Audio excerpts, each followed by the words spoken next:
Hello aspirants, this is Ankita Chopra and in today's lecture we are going to cover another very interesting topic of geography.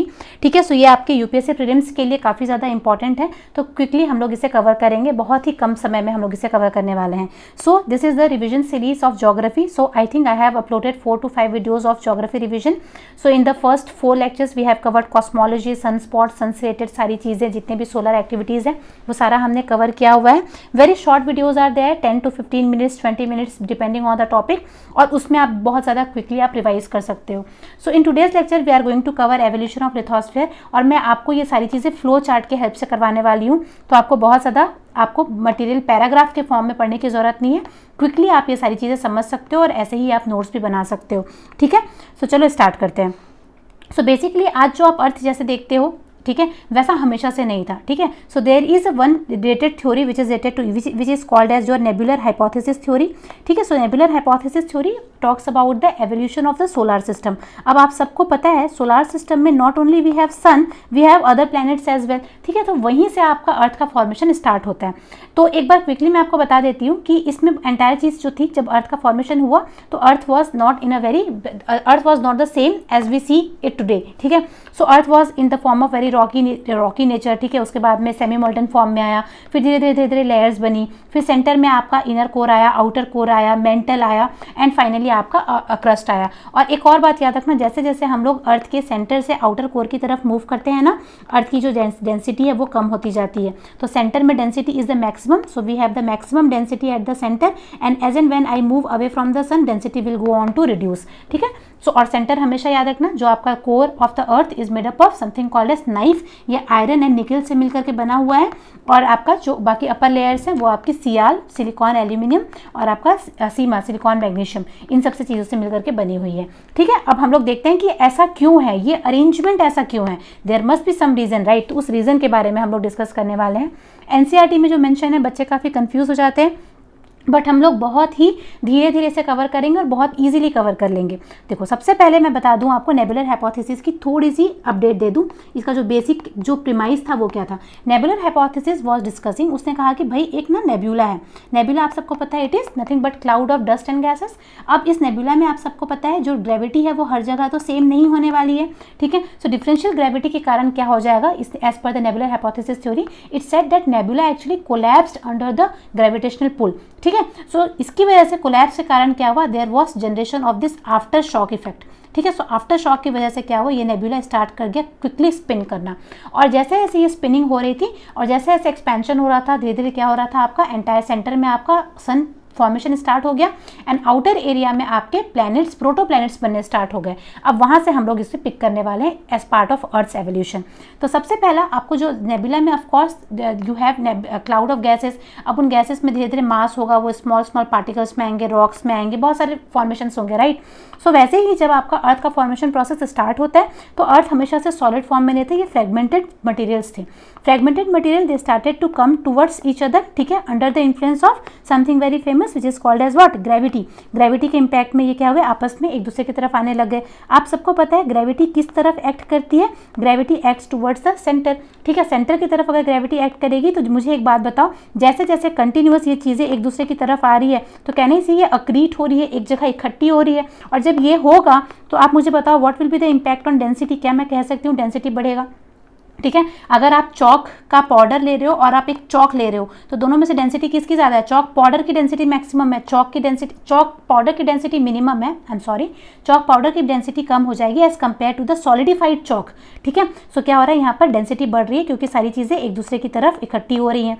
Density जैसे जैसे बढ़ेगी आप सबको पता है कि क्या हो जाएगा, ग्रेविटेशनल पुल सेंटर की तरफ एक्ट कर रहा है, डेंसिटी भी बढ़ेगी, कहाँ पर, सेंटर में सबसे ज़्यादा होगी. As a result of this temperature will go on to increase.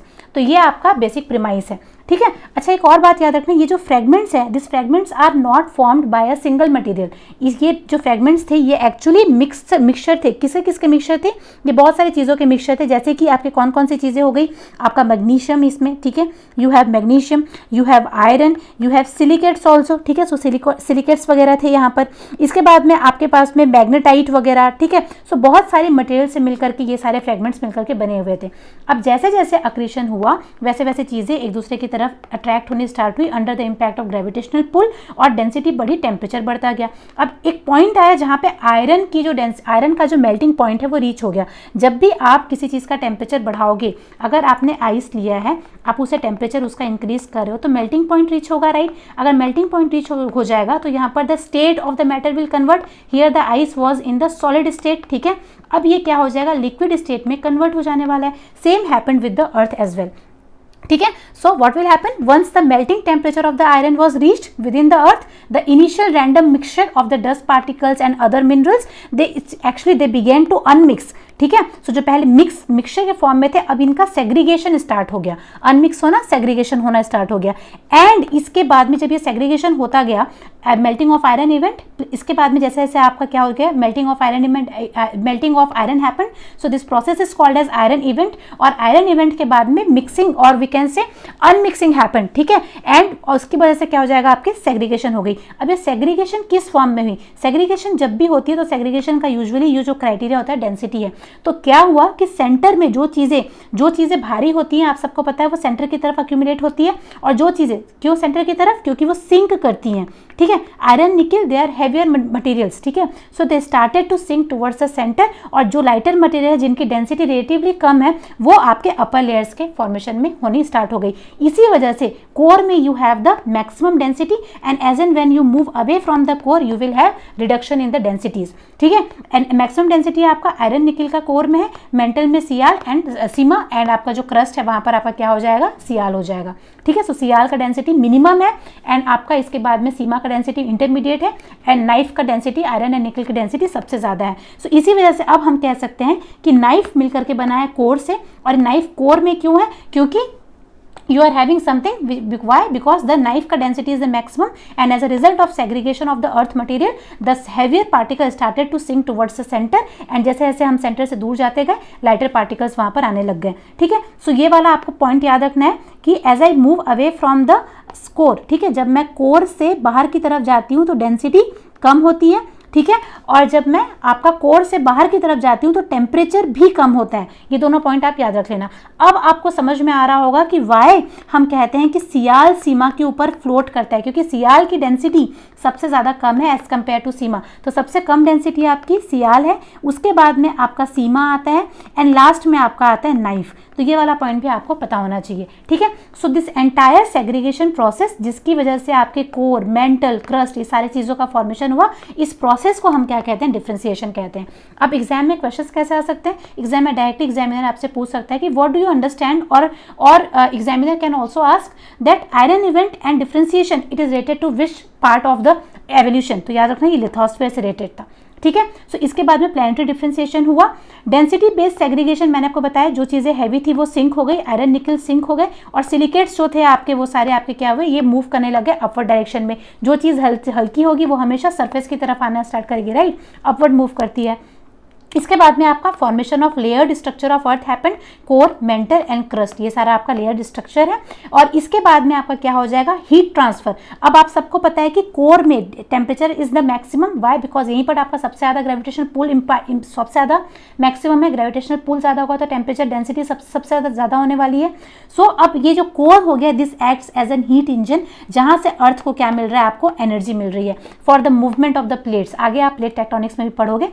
So heat transfer from the hot core, क्योंकि आपको पता है जो आपका लॉ ऑफ थर्मोडायनेमिक्स में हमेशा याद रखना कि जो हीट होती है वो हमेशा हाई हीट एरिया से लो हीट एरिया की तरफ मूव करती है, ठीक है। So heat transfer from the hot core, और इसकी वजह से आपका क्या हो जाएगा, कन्वेक्शन ऑफ मैग्मा, ठीक है। इसकी वजह से क्या हो जाएगा, मैग्मा जो हो जाएगी वो जो आपकी सेमी मोल्टन फॉर्म में है, लिक्विड फॉर्म में, वो भी क्या करेगी, बिकॉज हीट ट्रांसफर हो रहा है मैग्मा की तरफ जाएगा तो मैग्मा का मेल्टिंग पॉइंट रीच होगा, and since earth is rotating as a part of this convection cell formation start होता है। सो इसीलिए हम कहते हैं कि वी हैव सेंटर में आपका कन्वेक्शन सेल, देखो आपका core is the main source of the heat, ठीक है। और उसके बाद में कोर मेंटल को हीट एंड अप करेगा, और as part of it mantle जो है उसका भी क्या हो जाएगा, मेल्टिंग हो जाएगा, और वो क्या करेगा, कन्वेक्शन सेल के फॉर्मेशन में आपका एंटायर सर्कुलेशन और heat distribution happens. Why convection cell, because we know earth is also rotating, earth की रोटेशन होने के कारण से, कोरियोलिस फोर्स के कारण आपका कन्वेक्शन सेल का भी फॉर्मेशन होता है। और ये कन्वेक्शन सेल ये क्या करती है, they acts as a conveyor belt for the heat distribution, ठीक है। सो और उसके बाद में कन्वेक्शन ऑफ मैग्मा हो गया, हीट डिस्ट्रीब्यूशन, एंड लास्ट में creation of the magnetic field. तो क्यों हो रहा है अर्थ में जो मैग्नेटिक फील्ड फॉर्मेशन होता है that is a result of something called as geodynamo हम लोग बोलते हैं, and this is a result of combined effect of what, rotation of earth, ये वाला याद रखना, presence of iron and nickel at the centre of the earth and the convection cell का movement. इस वजह से क्या हो रहा है, आपका डायनेमो फॉर्मेशन हो रहा है और उसी वजह से आपका magnetic field of earth is also created, and this magnetic field actually safeguards the earth from the solar wind. जो मैंने आपको बताया था सोलर फ्लेयर वगैरह, सोलर विंड, सोलर एक्टिविटी, ये मैग्नेटिक फील्ड एक्ट करती है कैसा, बैरियर के फॉर्म में, वो रीच नहीं करने देती है, क्योंकि जिस दिन मैग्नेटिक फील्ड को पार करके सोलर विंड आ गई उस दिन अर्थ के एटमॉस्फेयर को सोलर विंड बिल्कुल स्ट्राइप अवे करके लेके चली जाएगी। क्यों? क्योंकि solar winds are very high temperature winds and they will do what, they will do ionisation of the gases of atmosphere, और as a result of this पूरा एटमॉस्फेयर अर्थ के पास से उड़ जाएगा, and as a result of this what will happen, life यहाँ पर possible ही नहीं होगा। So this is all about your evolution of earth lithosphere. It is also related to your something which is called as magnetic field of earth. Quickly एक बार revise कर लो, nebular accretion, formation of proto earth, ठीक है, जो volatile था, बैरन था, Rocky था, हॉट था। इसके बाद में कंटिन्यूस एक्रेशन कंप्रेशन के कारण डेंसिटी और मास का इंक्रीज होना, rise in the internal temperature, ठीक है, कंप्रेशन, रेडियो एक्टिव डिके, क्योंकि रेडियो एक्टिव मटेरियल से भी ये फ्रेगमेंट्स बने हुए थे, मेटेराइट्स के इम्पैक्ट, इन सब के कारण आपका इंटरनल टेम्परेचर बढ़ता है। आयरन इवेंट टेक्स प्लेस, ठीक है, iron event takes place as a result of melting of iron. इसकी वजह से क्या हो जाएगा, अनमिक्सिंग हो गई, सेग्रीगेशन हो गया, planetary differentiation begins on the basis of what, density. जो हैवियर मटेरियल वो सिंक करे इनवर्ड डायरेक्शन में कोर की तरफ, और सिलिकेट्स जो हो गए वो आपके ऊपर की तरफ आ गए, ठीक है, ये आपके आउटर सरफेस बनते हैं, और वी कैन से कोर में we have iron and nickel, outer में वी हैव मेंटल, और लास्ट में क्रस्ट है, ठीक है। Formation of layered structure, core, mantle and crust. यहाँ पे डेंसिटी मैक्सिमम होगी, यहाँ पे डेंसिटी मिनिमम होगी, यहाँ पे टेम्परेचर मैक्सिमम होगा, यहाँ पे टेम्परेचर मिनिमम होगा। मेंटल में आपका क्या हो जाएगा, it will be having intermediate density and temperature, ठीक है। इसके बाद में heat transfer from the hot core, क्योंकि कोर का ही टेम्परेचर सबसे ज्यादा है। कन्वेक्शन ऑफ मैग्मा, ठीक है, बिकॉज क्यों हो रहा है कि हॉट कोर हीट जहाँ पे मैक्सिमम वहाँ से हीट कम गर्म एरिया में जाना, ट्रांसफर मूव होना स्टार्ट करती है, तो यहाँ पर convection of magma, convection cell का फॉर्मेशन होता है because of rotation of the earth, ठीक है। एंड लास्ट में रोटेशन ऑफ अर्थ, नाइफ का प्रेजेंट होना, बिकॉज ये आयरन और nickel they are nothing but, iron क्या है आपका, मैग्नेटिक प्रॉपर्टी को कैरी करता है, राइट। सो अर्थ का रोटेट करना, कन्वेक्शन सेल का प्रेजेंट होना, और सेंटर में आयरन एंड निकल का होना, it will lead to creation of magnetic field of the earth, and ultimately ये क्या करती है, सोलर विंड से अर्थ को प्रोटेक्ट करती है, जिससे एटमॉस्फेयर अर्थ में प्रेजेंट है, एंड इस एटमॉस्फेयर में we have the life saving gases like oxygen वगैरह, इस वजह से हमारे पास में भी अर्थ में लाइफ है, ठीक है। So this is the reason behind the segregation of earth into layers. So it was basically largely caused by the gravitational differentiation, ठीक है, और इस वजह से आपको क्या मिलती है, डेंसेस्ट लेयर आपकी इनर कोर होगी। मैंने कहा कोर से जैसे आप बाहर जाओगे वहाँ आपका क्या हो जाएगा, डेंसिटी कम होती जाएगी।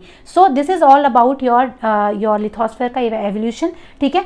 सो आई होप आपको ये लेक्चर समझ में आया होगा। It will help you revise it quickly. जिनके कंसेप्ट क्लियर नहीं थे उनको सारा कुछ कंसेप्ट भी क्लियर होगा, ठीक है।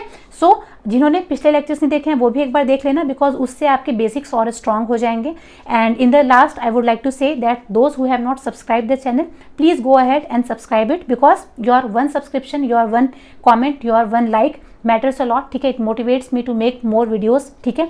And always remember that these classes, these revision lectures, this will be always be aligned with your upcoming exams, ठीक है। सो ये प्रीलिम्स के लिए टॉपिक बहुत इंपॉर्टेंट था। कमेंट में मुझे ज़रूर बताना कि आपको ये लेक्चर कैसा लगा, क्या आपको इससे हेल्प मिल रही है या नहीं मिल रही है, और नेक्स्ट लेक्चर में आप क्या देखना चाहते हो वो भी मुझे बता देना। Thank you so much.